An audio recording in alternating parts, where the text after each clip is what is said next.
বিসমিল্লাহির রহমানির রাহিম। আবু হুরায়রা রাদিয়াল্লাহু আনহু থেকে বর্ণিত, নবী করিম সাল্লাল্লাহু আলাইহি ওয়াসাল্লাম মসজিদে প্রবেশ করলেন।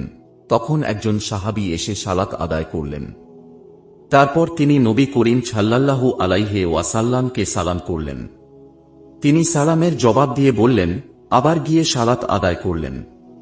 তারপর এসে নবী করিম সাল্লাল্লাহু আলাইহি ওয়াসাল্লামকে সালাম করলেন। তিনি বলেন, ফিরে গিয়ে আবার সালাত আদায় করো, কেননা তুমি সালাত আদায় করনি। এভাবে 3 বার বললেন। সাহাবী বললেন, সেই মহান সত্তার শপথ, যিনি আপনাকে সত্যসহ প্রেরণ করেছেন, আমি তো এর চেয়ে সুন্দর করে সালাত আদায় করতে জানি না, কাজেই আপনি আমাকে শিখিয়ে দিন।